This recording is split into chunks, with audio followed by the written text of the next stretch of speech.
नमस्कार, मैं हूं सौम्या माथुर और आप देख रहे हैं रिपब्लिक हरियाणा। हरियाणा की सबसे बड़ी खबर आज करनाल जिले से आ रही है। करनाल जिले में बहुत सारे स्पा सेंटर्स चल रहे हैं। कमर्शियल जमीन को इस्तेमाल करने के लिए स्पा सेंटर जो हैं ना तो उसकी फीस जमा करवा रहे हैं और ना ही लाइसेंस उन्होंने लिया है, जिसकी वजह से नगर निगम की टीम आज कार्यवाही करने के लिए होमगार्ड के जवानों के साथ पहुंचती है। पर स्पा सेंटर पर काम करने वाले कर्मचारियों को इस बात की पहले ही जानकारी मिल जाती है और वो मौके से पहले ही फरार हो जाते हैं। स्पा सेंटर में काम करने वाले लोगों को और लड़कियों को इस बात का भी डर था कि कहीं रेड ना पड़ जाए, इसीलिए नगर निगम के कर्मचारियों के आने से पहले ही सारे स्पा सेंटर के लोग 9-2-11 हो जाते हैं। अब बर्ड फ्लू को लेकर सबसे बड़ी खबर यह आ रही है, करनाल के कोहंड गांव क्षेत्र में मुर्गियों के मरने का सिलसिला खत्म नहीं हो रहा है। प्राथमिक रिपोर्ट पॉजिटिव आने के बाद कोहंड पोल्ट्री स्टेशन में निरीक्षण करने के लिए पहुंची पशुपालन की टीम ने बर्ड फ्लू की कंफर्मेटरी रिपोर्ट के सैंपल लेकर भोपाल भेज दी है। 2 दिन तक रिपोर्ट आने के बाद अगली कार्यवाही होगी।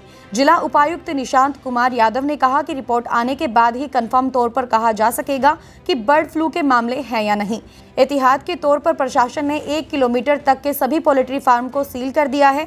सभी तरह की आवाजाही पर रोक भी लगा दी गई है। अब सबसे बड़ी खबर मौसम को लेकर आ रही है। पानीपत की यदि बात करें तो पानीपत में पिछले 4 दिनों से कोहरा छाया हुआ था और भारी सर्दी पड़ रही थी, लेकिन अब सूर्यदेव के दर्शन होने के बाद पानीपत के लोगों को राहत मिली है।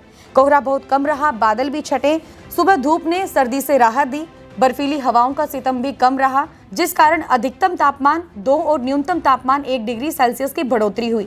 मौसम वैज्ञानिकों ने 21 जनवरी की रात से बारिश के आसार बताए हैं। मंगलवार को सुबह 10 बजे तक अधिकतम तापमान 20 डिग्री और न्यूनतम तापमान 9 डिग्री सेल्सियस रहेगा। पानीपत में मंगलवार सुबह को कोहरा कम रहा। देहात इलाकों में कुछ देर के लिए धुंध रही। बीते दिनों के मुकाबले बादल भी छटे दिखे, जिस कारण सुबह 8 बजे से हल्की धूप खिली। मंगलवार को शीत लहरों ने भी लोगों को कड़ाके की सर्दी से राहत दी। पूर्वी हवा चलने से दिन और रात के तापमान में बढ़ोतरी जारी है। प्रदेश में पिछले 2 सप्ताह से कोरोना के मामले बहुत ही ज्यादा कम आए हैं। नवंबर के अगर हम लोग तीसरे सप्ताह की बात करें तो कोरोना केसेस एकदम से ज्यादा बढ़ने लगे थे, लेकिन उसके बाद केस लगातार घटते जा रहे हैं। साप्ताहिक ट्रेंड देखें तो 9 सप्ताह पहले दिन औसतन 2498 लोग कोरोना की चपेट में आ रहे थे।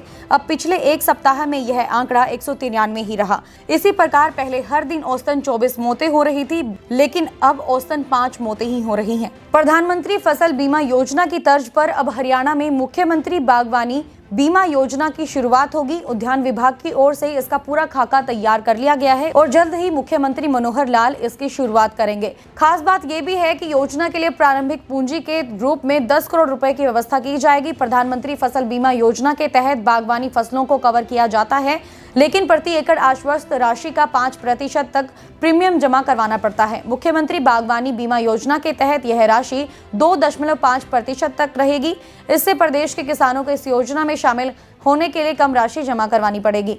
सोशल मीडिया एक ऐसा हथियार होता है जिसका अगर हम लोग पॉजिटिव तौर पर जितना अच्छा यूज करना चाहें उतना अच्छा यूज कर सकते हैं, लेकिन नेगेटिव करना चाहें तो बहुत सारे साइड इफेक्ट्स इसके निकलकर सामने आते हैं। लेकिन एक ऐसा ही इसका साइड इफेक्ट देखने को मिला जब एक 16 साल की किशोरी पानीपत के एक कॉलोनी निवासी 17 वर्षीय किशोर के प्रेम में पड़ जाती है और 15 जनवरी को पणजी से जहाज में दिल्ली पहुंच जाती है और फिर बस से पानीपत प्रेमी से मिलने पहुंच गई। वह उसको लेने के लिए बस स्टैंड पर आया। किशोरी का आरोप है कि प्रेमी ने बस स्टैंड के सामने फ्लाईओवर के नीचे एक टैक्सी में उसके साथ दुष्कर्म किया।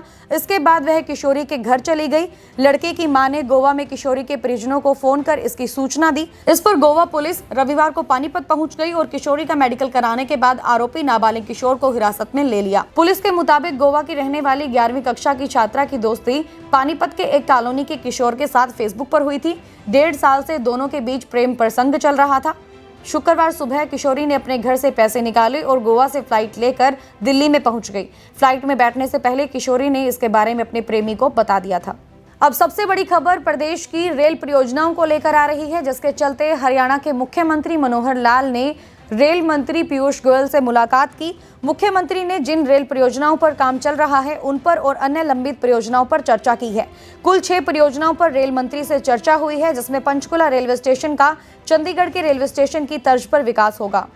मुख्यमंत्री से बातचीत के बाद मीडिया को बताया कि करनाल से यमुनानगर रेलवे लाइन पर सैद्धांतिक सहमति बन गई है। करनाल से यमुनानगर रेलवे लाइन को बनाया जाएगा। डीपीआर बनने के बाद उस पर काम शुरू करेंगे। कैथल में एलिवेटेड रेलवे ट्रैक बनेगा। यहाँ 4 किलोमीटर एलिवेटेड रेलवे ट्रैक बनेगा, उस पर सहमति हो गई है। हरियाणा की तमाम बड़ी खबरों की जानकारी के लिए जुड़े रहिए रिपब्लिक हरियाणा के साथ। खबर को ज्यादा से ज्यादा शेयर करें, इसी के साथ लाइक और सब्सक्राइब करें हमारे पेज रिपब्लिक हरियाणा को। और इसी के साथ मुझे भी दीजिए इजाजत। नमस्कार।